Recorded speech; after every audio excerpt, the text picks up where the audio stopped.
25 मार्च की शाम को अर्जुन पिता रामचंद मालवीय नलखेड़ा वार्ड नंबर 10 के रामपुरा को उसके ही मित्रों ने फ़ोन कर बुलाया। लोगों ने साथ में बैठकर शराब पीने के बाद उसके साथ मारपीट की और उसको गंभीर अवस्था में छोड़कर भाग गए। जैसे ही परिवार वालों को पता लगा तब गोपाल पिता रामचंद उसको लेने के लिए गए। फिर परिवार वाले घायल अवस्था में सीधा अस्पताल लेकर गए, जहाँ से उसको सीधा स्थिति गंभीर होने के कारण उज्जैन रेफर कर दिया गया। ज़्यादा हालत नाजुक होने के कारण उज्जैन हॉस्पिटल से इंदौर रेफर कर दिया गया।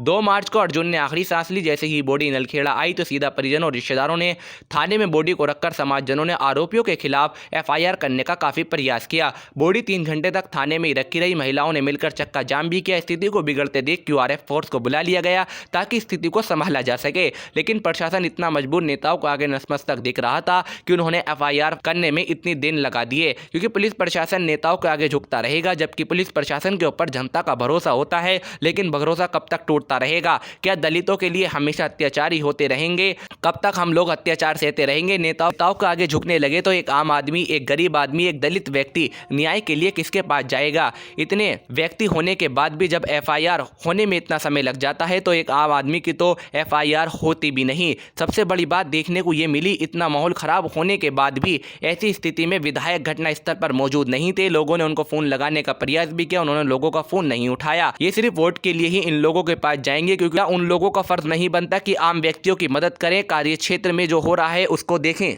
नलखेड़ा थाने में दलितों के साथ अत्याचार रुकने का नाम नहीं ले रहा है। यहाँ की प्रशासन इतनी दबी हुई है कि एफआईआर तक नहीं की जा रही है। 25 तारीख का मैटर है, व्यक्ति के साथ घटना हुई है। एफआईआर के लिए पूरे समाज जन आज चक्का जाम करके खड़े हुए हैं। उसके बाद भी पुलिस प्रशासन इतना कमज़ोर और लाचार दिख रहा है कि वो एफआईआर तक नहीं कर रहा है।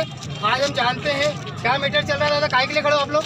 सर हम न्याय के लिए मेरे भाई को बेसौदा मर्डर कर दिया पाटीदार समाज के लोग ने, और उनके लिए हमने रिपोर्ट दर्ज करने आए तो उसकी लाश नहीं लिया।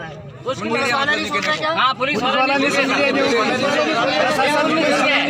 उनका नेताओं का बहुत फोन आ रहा है और प्रशासन फोन से बात कर रहे हैं। उसे एक्सीडेंट करार दे रहे हैं जबकि उसकी हत्या हुई है और उसकी हत्या हुई है। आज हमारी कोई भी सुन नहीं रहा है, कोई भी सरकार। हम सरकार से अपील करना चाहते हैं, श्रीमान मोदी जी से भी अपील करना चाहते हैं कि दलित समाज के साथ न्याय करे, अन्यथा दलित समाज भी कोई कमजोर नहीं है। एक का अगर हमारा हो गया तो समझ लो कि ये दुनिया 1, 2, 3 हो जाएगी। अरे हम गरीबों को बिल्कुल हमारे खून को बहाया जा रहा है जैसे कि गंदे पानी की तरह। आज तक हम लोगों ने कोई आवाज़ नहीं उठाई, आज तक हम लोगों ने सहन शक्ति करी, लेकिन इन लोगों ने हमारे खून की भी कदर नहीं करी। और आज हमारे जवान लड़का चला गया है और उसके जाने के बावजूद भी हमें ये किया जाता है कि उसका एक्सीडेंट हुआ था।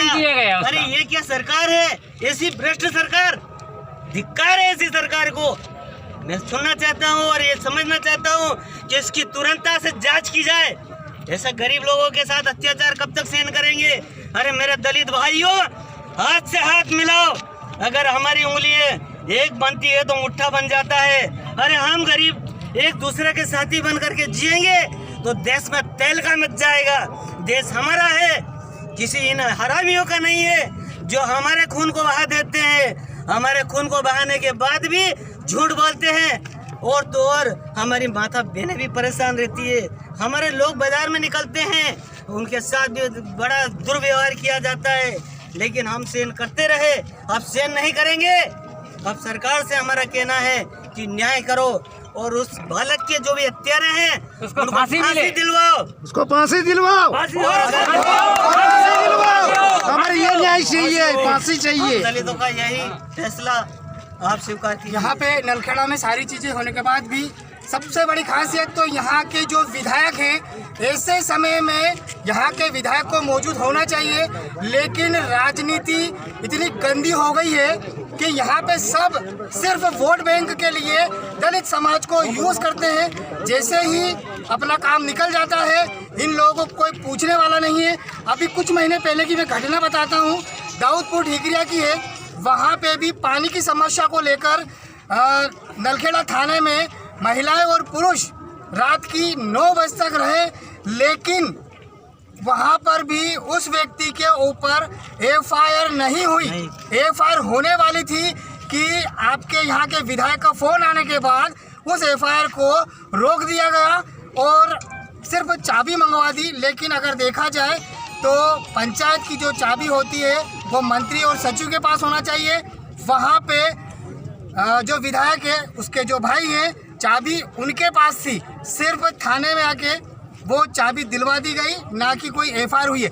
यही मैटर, यही कंडीशन आज भी दलित लोगों के साथ नलखेड़ा में हो रहा है।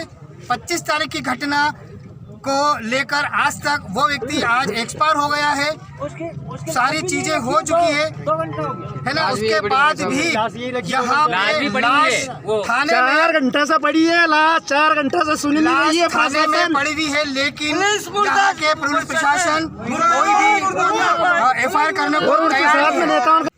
यहाँ नलखेड़ा थाने में बॉडी को आए हुए 2 घंटे हो गए हैं, लेकिन पुलिस प्रशासन एफआईआर करने में मजबूर दिख रहा है, नाकाम दिख रहा है। वो पता नहीं किस दबाव में आकर एफआईआर नहीं कर रहा है। आप देख लीजिए, ये बॉडी अभी भी यहाँ पे रखी हुई है, लेकिन पुलिस प्रशासन आज की कंडीशन में पुलिस प्रशासन जिसके ऊपर पूरा देश गर्व करता है, भरोसा करता है, लेकिन वही आज पुलिस प्रशासन इतना मजबूर और इतना लंगड़ा दिख रहा है कि वो आज एफआईआर करने के भी काबिल नहीं दिख रहा है। आज ये लोग परेशान हो रहे हैं, दलित लोग परेशान हो रहे हैं, लेकिन इन दलितों की सुनने वाला कोई नहीं है। क्या दलित हमेशा ऐसे ही परेशान होता रहेगा? क्या ऐसे ही दबंगों के आगे झुकता रहेगा? संविधान का कहना है आजकल जो सारी चीज़ें दिख रही है उसके बाद भी लोगों को समझ में नहीं आ रही है। आज प्रशासन पूरा समाज एक जगह इकट्ठा होने के बाद भी पुलिस प्रशासन इन लोगों को नहीं सुन रहा है। अगर यही कंडीशन इतने व्यक्ति होने के बाद भी, समाज जन इतने होने के बाद भी अगर पुलिस प्रशासन इनकी एफआईआर नहीं कर सकता, तो अगर इक्का दुक्का व्यक्ति अगर एफआईआर कराने जाएगा तो क्या पुलिस प्रशासन इनकी एफआईआर करेगा? बिल्कुल नहीं करेगा। जब इतने व्यक्तियों के सामने वो एफआईआर नहीं कर सकता तो इक्का दुक्का व्यक्ति को तो वह वैसे ही भगा देगा। मामला था, आप लोग अभी नलखेड़ा थाने में आए थे, तो क्या मामला था, क्या हुआ? सर जी, जो अर्जुन है जी, तो इसको क्या हुआ कि यशोदा के और ठेका जोर से आगे मतलब कोई एक कुआ है जी, वहाँ पर उसको मतलब कि हमला हुआ उसके ऊपर और मार ठोक करके वहाँ उसको पटका है जी। और उसके साथ गोपाल जो हमारा भानेज है जी, वो लेने के लिए भी गया, शायद कुछ हुआ है मतलब, तो प्रकरण के लिए दिया है। और अपने जो भी थाना प्रभारी महोदय है जी, एसपी साहब सब यहीं पे है, उन्होंने बोला है कि भाई हम आपके जो मुलजिम है उसके खिलाफ हम कार्रवाई कर रहे हैं। कितनी देर से खड़े थे, अभी तक कार्रवाई क्यों नहीं हुई? तो कुछ बारे में जानकारी देखो क्या हुआ, अभी प्रशासन पूरा अपना सपोर्ट कर रहे थे इस वक्त अभी। कारण ये कि वही पीएम रिपोर्ट उन्होंने वहाँ से इंदौर से मंगाई, ठीक है, पीएम रिपोर्ट मंगाई उन्होंने, तो उसमें पहले व्हाट्सएप पे आई जी, फिर वो उसमें क्लियर नहीं दिख रहा था, तो फिर उन्होंने पूरा का पूरा ही ये मंगाया PDF बना कर। हाँ, और फिर अब वो कार्रवाई कर रहे हैं। तो जो पीएम रिपोर्ट आई है उसमें क्या दर्शा रहा, क्या दिख रहा है? वो ये बोल रहे हैं कि हाँ इसमें एक मारठोक हुई, मारठोक हुई, मारठोक इसके साथ में मारठोक जरूर, मारठोक मतलब सीधा सा लगता है कि सीधा मर्डर है। इसका मर्डर। और पहले पुलिस प्रशासन इसको एक्सीडेंट करार देना हाँ, चाहिए। पहले एक्सीडेंट करार बता रही थी। अच्छा। और जब पीएम रिपोर्ट आने के बाद में वो बोल रहे हैं कि ये वास्तविक में इसके साथ में मारठोक और उसको कार्रवाई करने के लिए तैयार बैठे। क्या नाम है आपका और आप यहाँ नलखेड़ा थाने में कैसे? मेरा नाम गौरीशंकर सूर्यवंशी है, जिला कांग्रेस विभाग से अध्यक्ष हूँ। नलखेड़ा थाना में मेरे को खबर लगी कि यहाँ पर कोई अनुसूचित जाति वर्ग के लड़के को किसी ने 25 तारीख को मारपीट की। मारपीट करने के बाद उसे कहीं रोड पर फेंक दिया।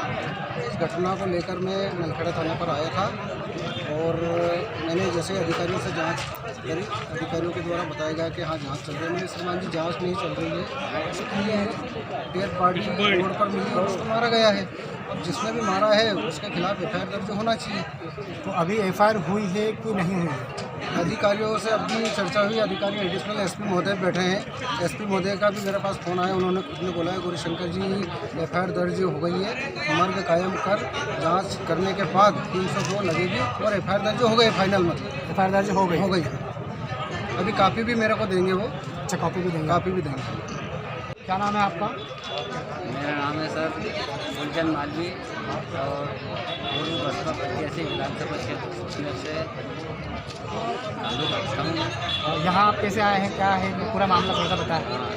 सर निवेदन ये है कि मैंने हमारा जो सामाजिक ग्रुप है उसमें ये घटना का जिक्र हुआ है, किसी ने पोस्ट डाली थी हमारे साथी ने, तो उस पोस्ट को देख करके मैं भी आज समाज के भाई जो लोग आए इनके साथ में मैं भी आया थाने में। यहाँ आकर के हमने देखा कि जो मनुवादी पार्टियों के जो लोग हैं उनका इतना दबाव था पुलिस प्रशासन के ऊपर कि वो हमारे समाज के भाई जो अर्जुन मालवी का जो मृत्यु हुआ उसके संबंध में, उसको घटना करार देने के संबंध में ये राजनीतिक पार्टी के नेता चाह रहे थे कि इस मर्डर केस को घटना के रूप में बदला जाए। मतलब इसको एक्सीडेंट में बदला, हाँ, एक्सीडेंट में बदला जाए, ये इनकी पूरी कोशिश थी। लेकिन समाज के सहयोग से यहाँ पर थाने में हमने घेराव किया, डेड बॉडी को यहाँ रखा, तब जाके जो पुलिस के जो बड़े अधिकारी आए उन्होंने आश्वासन दिया कि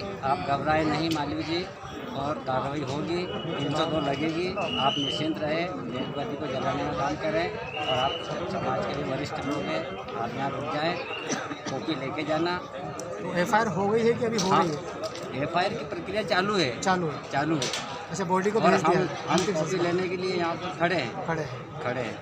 इसमें मुलजिम का कुछ जिक्र हुआ है? कौन कौन है, क्या है? मुलजिम का जिक्र जो अर्जुन के जो परिवार वाले हैं, हाँ। जिन्होंने यहाँ एफआईआर दर्ज करवाई फरियादी के रूप में, उन्होंने मुलजिम का जिक्र किया है। हम कमल पाटीदार का नाम बेसगा वाले का नाम बताया है, उसने मर्डर किया है। उसने मर्डर किया है।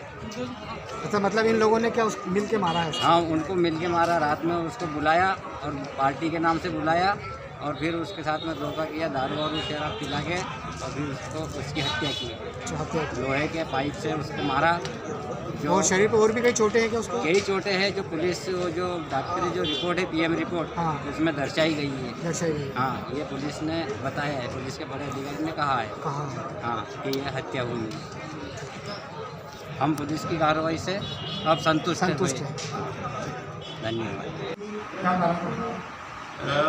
25/3 को एक घटना घटी थी। बेहोश सिंह हालत में एक व्यक्ति अर्जुन पिता राजाराम खेड़ा था जिसे मेडिकल के द्वारा अस्पताल आया गया, उसको रेफर किया गया था MIS इंदौर इलाज के लिए। आज उसकी डेथ हो गई है और परिजनों का आरोप है कि उसको किसी ने मार दिया है। तो उसी पे कायमी करके अपराध प्रतिबद्ध करके विवेचना की जा रही है। जो साक्ष्य आएंगे उसके आधार पर आगे कार्रवाई की जाएगी। तो अभी कार्रवाई हुई है? अभी हो रही है। हाँ, उसमें प्रथम दृष्टया अपराध घटित होना पाया गया, अपराध प्रतिबद्ध किया गया। आगे की कार्रवाई इन्वेस्टिगेशन को जो पाया जाएगा वैसे कराई जाएगी।